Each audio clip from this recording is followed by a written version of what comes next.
I've known Sandra for a while, and guess what? Today, she's a Netflix baby.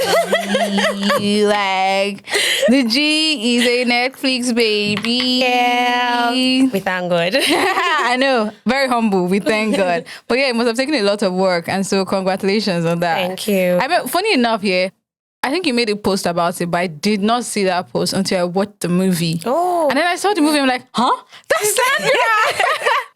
And I'm like, oh my God, that's Sandra. And then I come back to your page, and then I now saw the post. That's when I now reshared it, because I'm like, oh my God, like, and I think I've seen you on other shows too. I saw you on Flawless. Yeah. Blossom, sorry. Blossom, Yeah, and I'm like, okay. We're getting there. I know, yeah. So I was really very excited for you. Well done, and congratulations on that. Thank you. How did that make you feel? Okay, so at first I didn't know it was going on Netflix. I didn't know. Aww. So we did that project 2 years ago. Wow. I know. So that was when Tokwe Oshin was in Nigeria, but she's no longer in Nigeria. So I did MTV Sugar with her. I played a minor role. So afterwards, I think she liked my performance. So we kept in touch. So when she called me, just randomly, she just called me one day. That was after because when I lost my sister 2020, so I was still trying things. I was still trying to get myself back into the industry, or trying to get myself back into my career. So it took me about a year. So in 2021, she now called me and said, "Hi, Sandra. I'm going to send you a script, and I would like to play Young Moon." I was like, "Okay, I'm sorry." I don't even know what that video is. I'm like, I didn't want to scream for her to hear. I was like, oh my God. Okay, come.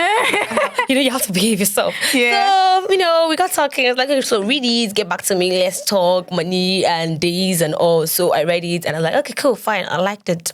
There wasn't much there, but I liked the fact that, she remembered me, and then I was on the project. So 2 years later, that's how I saw the movie. Like, yay, Netflix, yay! Let's go there. Today's prize is not yesterday's prize. I'm telling you. They're done. I was so excited. I didn't even know they were going to do a character poster for me. She just messaged me and said, okay, Sandra, a movie is coming on left. I was like, Mama, what did you say? And I was like, oh, wow. I was so excited. This is your character poster, put it up, have fun. Thank you for being on the project with me. So I was excited when it was on Netflix, because it's a big platform and people get to see what you do, and it could get recommendations for other jobs. So I thank God for that, like I said. Yeah. Like, I'm so excited. I mean, Netflix is a big deal. And, you being on that project, even Tokwe Oshin herself, I watched some of her movies, and she's a big deal. Fantastic movies. She does good work. And I think that's why when I even saw it on Netflix, I'm like, let me just check this out. And it was really good. I mean, I was very skeptical about when the movie went from being a sweet rom-com to becoming horror. I'm like, oh my God, what's happening? Because I run away from horror movies. Any movies that's like, oh, somebody's going to die, somebody's going to see blood. I'm like, no, I don't have power. I don't want. I feel like Nigeria is hard enough. But like, it was. I finished it at the end, and it was really, really good. And I can imagine what that would do to your portfolio. Yeah, because a lot. When you're talking to them, you're now like, I've been on Netflix. I've been on Netflix. I don't want to be too proud. Please be proud.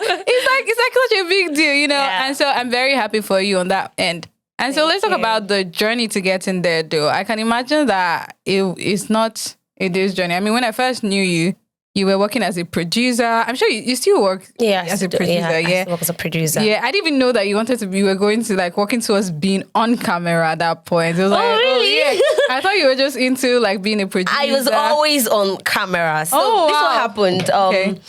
So when I finished school, I studied theatre and film studies, UNN. So when I finished school, I was one of the best like actress in my set. People, not like I'm capping, but that was what I was.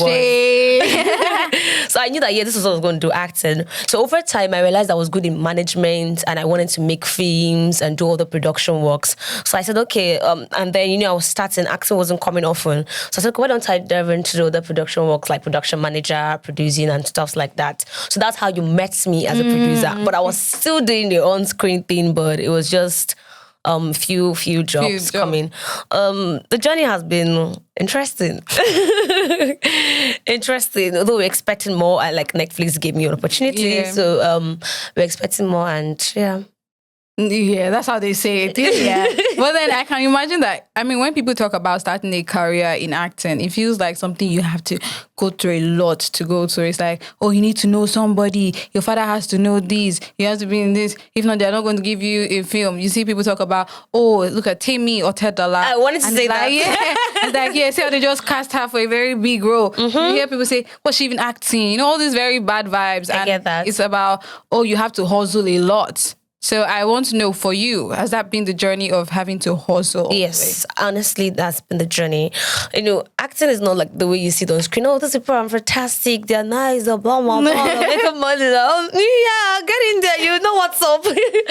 But it's a hustle. It's a hustle. Because some people have been there for many years and they've not still gotten opportunities that they wish to or they're hoping for. That you have to have connection. It's actually true. You do have to have connections with people there because they're the ones who are going to recommend you for jobs and they're the ones who are going to give you the jobs, that big jobs. And Tenny, I said a lot, right?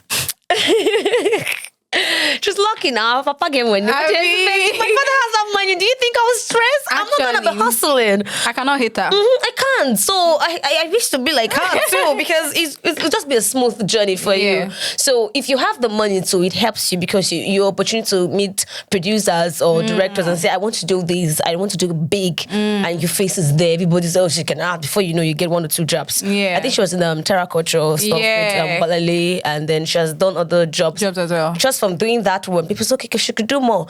I'm not saying maybe she used that money to get the other ones, but she might not have used that money to get the other ones, but she made an attempt with her money to get one, or just with her connections to get one. So if you had that connections and all, it will help you in the industry. But if you don't have, you have to hustle because acting is not easy. Sometimes you get paid 10K, you get paid 15K, as bad as it is. It's not really bad though. If you work on a whole day, you get paid 20K, depending on the project. But as you're starting, it's not like you're going to get the whole millions and the whole thousands. So it's gradually. If you have connections, it's beautiful. If you have a talent, it's wonderful.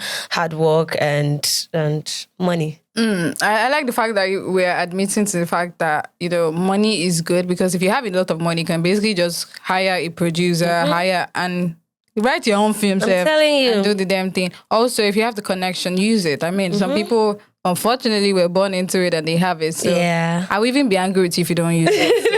So, please. I need more connection. I mean, like, use it. But then, so what hustles did you have to hustle? Like, did you get to know somebody? Did you go for events? How did you start to meet these people? I mean, you just spoke about knowing Tokpe Oshin. She's not somebody you just know on the streets now. So how did you get to know these people? Okay, so when you did MTV, I'm sure it's MTV Sugar 4, if I'm right.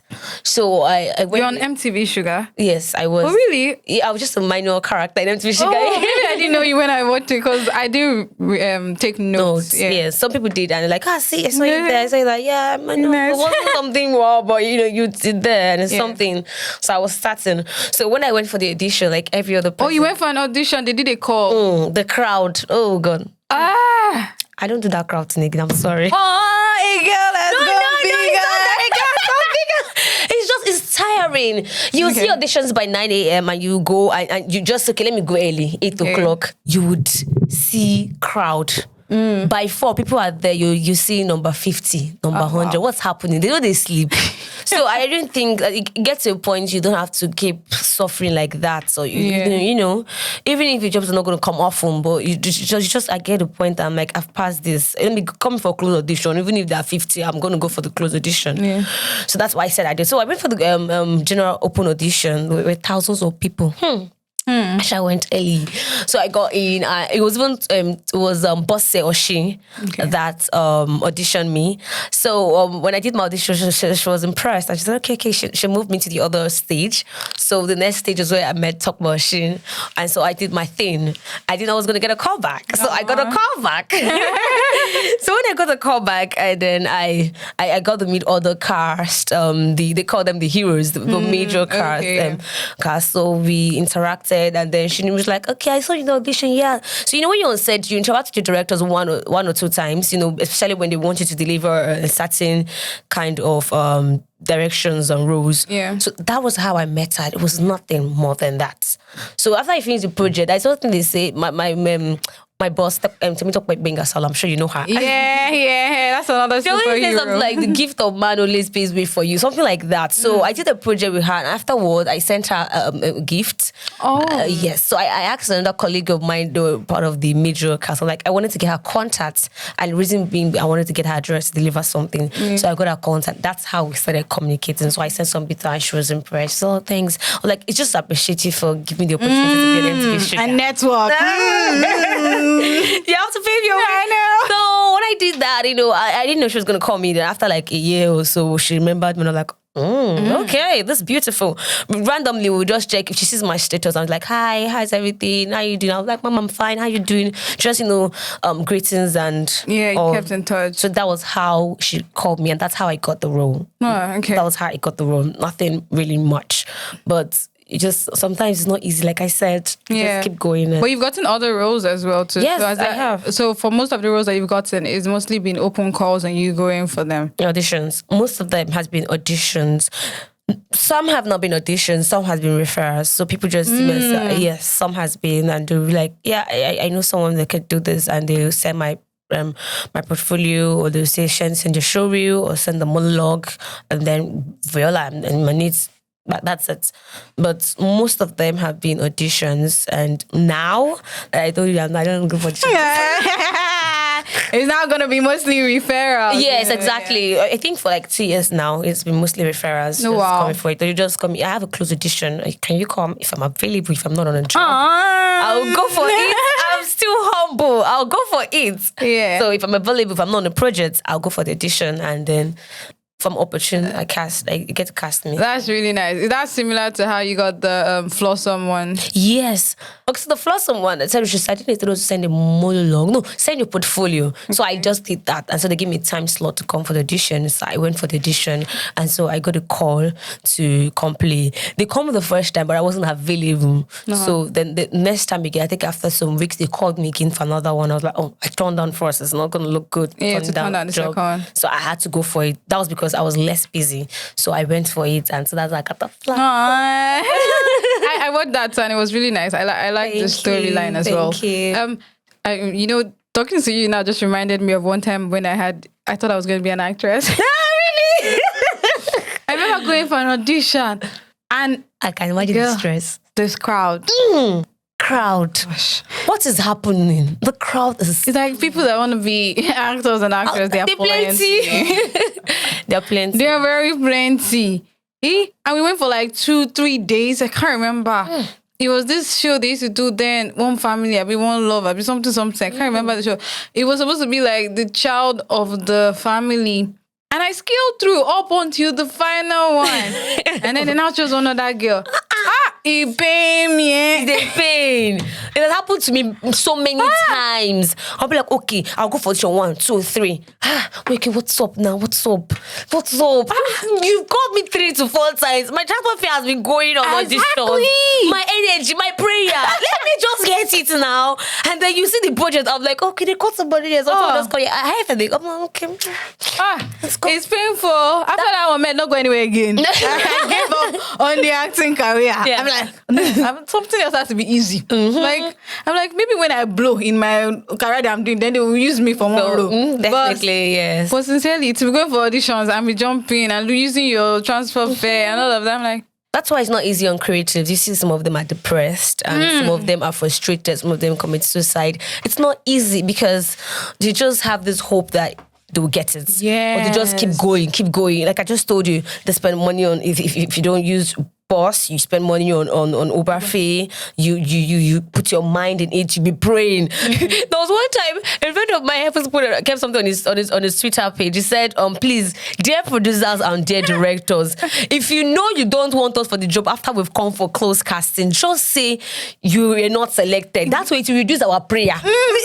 Short, because you'll be so it's not desperation, but you just eager to get the job. Exactly. Yeah. So some people, when you don't get it, I've seen a lot of creatives that are depressed. I'm like, come on, snap off it. Like, yeah, snap off it because you have other things that are giving you money. Yes, but if that's the only thing they're doing, it's kind of frustrating. Yeah, I'm not even going to lie. That's one reason why, even though I do my podcast, I have YouTube and all of that, I still have a career and a 9 to 5. It's like you see most creatives. I feel like poverty makes them forget that they are creative and they become so desperate. Yes. Poverty basically just beats the talent out of them because, like, guy, I don't have money again. As one that does not have money, you can go for anything. Are you creative? You can't even go for auditions again. Yes. So I'm like, girl, my 9 to 5 for started on the job. Yes, I'm going to be creative, but if hunger should wipe me, I am gonna be creative. That hunger part is important.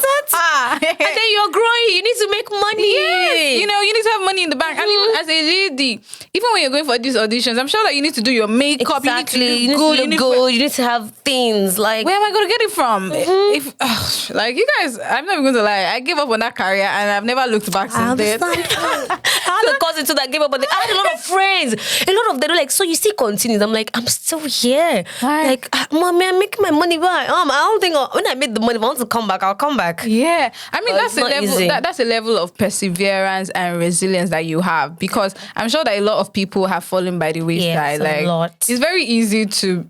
I mean, Nigeria is hard enough. You now want to go and do a career. That seems that everybody in the whole world like, you see, when I see all these pictures of auditions, you know, Kemi Adetiba is calling people to come and audition. This one, I'm seeing plenty. I'm like, yeah, I'm staying in my house. I'm staying at home. I stayed in my house too. I stayed in my house. I did not go anywhere. What? I was in my house around 12 and someone was telling me, if you see the crowd. Oh, it was over on Twitter. Yeah. Someone said she arrived there 4 a.m. and then the crowd was over 200 and 100 and something. I was like, what? What? Excuse me? And then she didn't come quite early. So imagine when they will start. Imagine the process. In fact, you just come and say, just come and give her a monologue. My name is Sandra Erebu, and for all I have done, it's okay, thank you. They not really have your time for you to give that expression or give that exactly. There's that part. Man. Because they're also trying to work with time, get it. No, if it's you that is this, won't you be tired? You will be tired. Exactly. And at that point, you can't even choose the best. I think that the best thing really should be like maybe closed auditions or these things where they do online. People do skits and then you call like, let's say the first 20. Yes. You do that. I think that's first better. 30. First, then you move like that because getting 100 of people to come to the the only time I see that kind of madness sometimes is Big Brother Africa. I don't know how they do it, but like I feel like it's too much and I think people the first time I went for Big Brother. I've tried. Girl, you did hustle. I did. When was that? Was that it should be 2019 or 2021? One of it.